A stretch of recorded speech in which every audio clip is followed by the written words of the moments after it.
Bonjour, bienvenue dans cette nouvelle vidéo dans laquelle je témoigne du week-end dernier à Troussure près de Beauvais pour une retraite intitulée « Père, je m'abandonne à toi ». Alors la phrase de la Bible que j'ai trouvée qui me semble vraiment bien correspondre parce qu'on ne va pas s'abandonner à n'importe qui, on va s'abandonner à un Père plein d'amour. Et donc, dans 1 Jean, chapitre 3, verset 1 et suivant, « Voyez à quel point le Père nous a aimés. Son amour est tel que nous sommes appelés enfants de Dieu, et c'est ce que nous sommes réellement. » Donc d'abord, cette retraite, ça a été un moment magnifique, et j'ai admiré comment le Père, justement, qui est celui qui donne la sécurité et qui aide vraiment et guide ses enfants, et bien comment il m'a guidé. Parce que, comme vous le savez, je dirais jusque-là, le pass sanitaire avec les tests antigéniques valait 72 heures en France, et puis la durée de validité a été réduite à 24 heures, ce qui fait que j'ai dû annuler tous mes billets de train et prendre la voiture, puisque je me voyais mal un dimanche soir à Paris, essayer de trouver un pharmacien de garde qui accepte de me tester après la retraite. Et donc, je raconte ça à ma sœur qui du coup dit « Oh, mais moi ça m'intéresse finalement de venir ». Et puis j'admire vraiment la logistique du Seigneur, je contacte, finalement il y a une possibilité.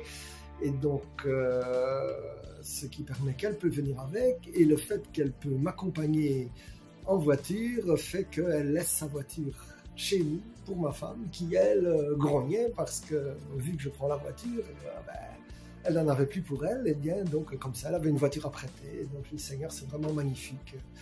Toute la logistique est vraiment impeccable, et en plus sur la route nous avons eu des gens qui finalement étaient bien contents que j'étais en voiture puisque c'était des blablacar. Alors déjà là, merci Seigneur. Et puis donc j'arrive, moi j'avais eu sur le cœur vraiment d'abord quelque chose qui me semble intéressant, qui est une autre phrase que j'aurais pu dire d'ailleurs comme introduction, c'est « Le Seigneur aura plaisir à te rendre heureux ».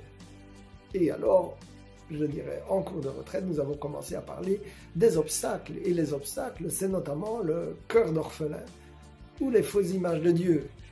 Du moins ceux qui m'ont frappé, c'est évidemment une sélection que je fais. Donc le cœur d'orphelin, en fait, il y a certains symptômes du cœur d'orphelin dans ses relations.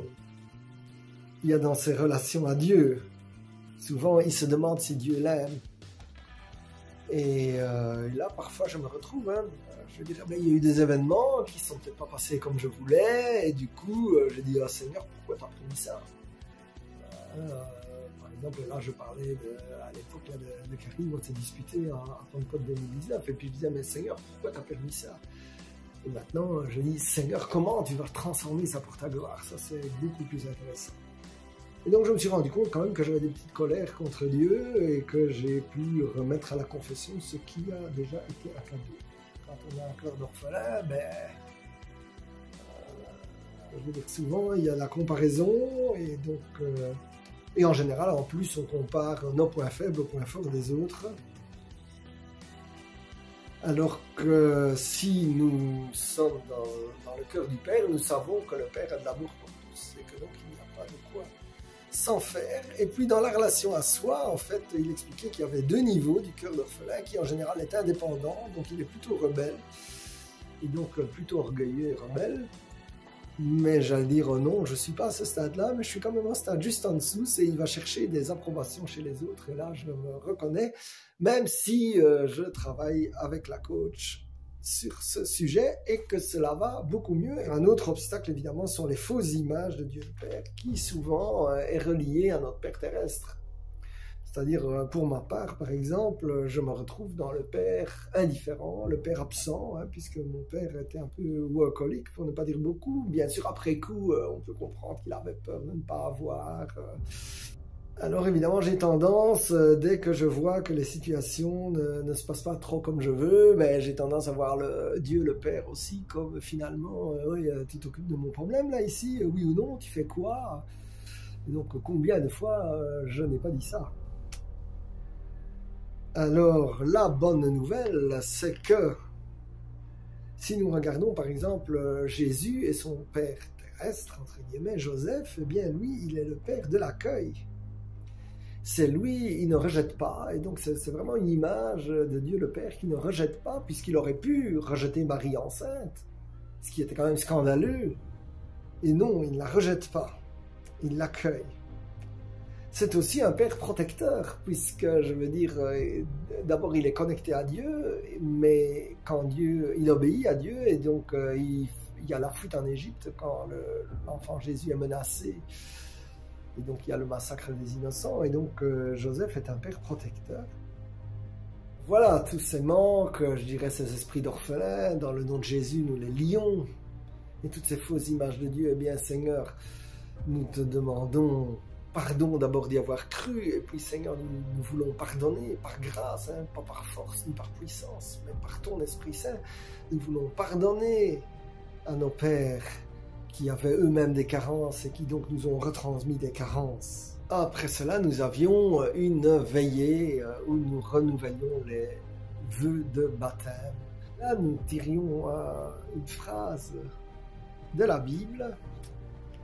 Et là, je dois dire que j'ai été particulièrement béni, hein, parce que j'ai demandé à ma sœur ce qu'elle avait reçu, qu'il avait touché elle, mais qui moi ne m'aurait pas touché.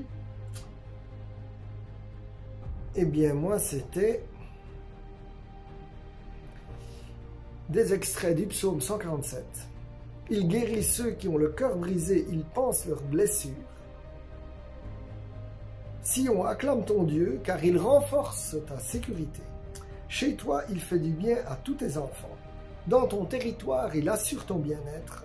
Il te donne en suffisance le meilleur blé. Eh bien, ces phrases m'ont touché, d'abord parce que je vous avais parlé de Karine, l'amie là qui avait dit que j'étais un mauvais priant. Eh bien, cette fois-ci, c'est assez incroyable, mais elle m'a plutôt béni. Et ensuite, donc ça c'est pour le verset 3.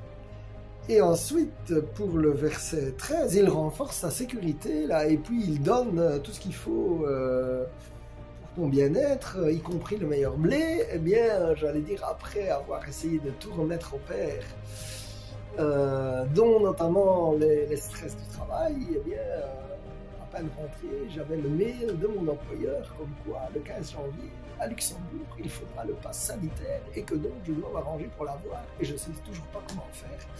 Et donc cette parole était vraiment, Seigneur, oui, tu vas être là, tu vas me donner ce dont j'ai besoin, pas besoin de s'en faire, mais évidemment c'est quand même parfois un combat, hein, reconnaissons-le.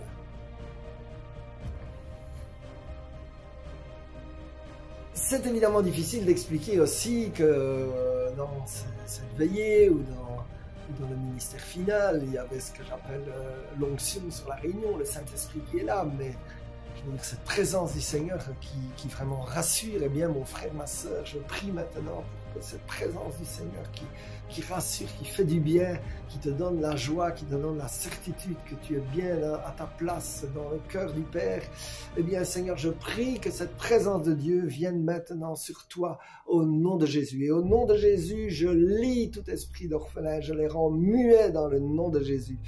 Et j'appelle un esprit de filiation au nom de Jésus. Merci Seigneur pour mon frère, pour ma sœur, Seigneur. Je prie qu'il puisse rencontrer le Père aimant, le vrai Père, pas les fausses images qu'il s'est mises, mais le vrai Père aimant qui le comble, qui le dirige, qui le guide, qui le protège, qui la protège. Et donc, merci déjà Seigneur. Et donc, mon frère, ma sœur, je te donne cette bénédiction au nom du Père. Merci Père que vraiment tu viennes toucher mon frère, ma sœur, guérir toutes les blessures de paternité, les blessures reçues enfant, venir libérer. Alors merci Seigneur, et que ton nom soit glorifié, élevé dans la vie de mon frère, ma sœur. Soyez bénis au nom de Jésus. Amen, amen, amen.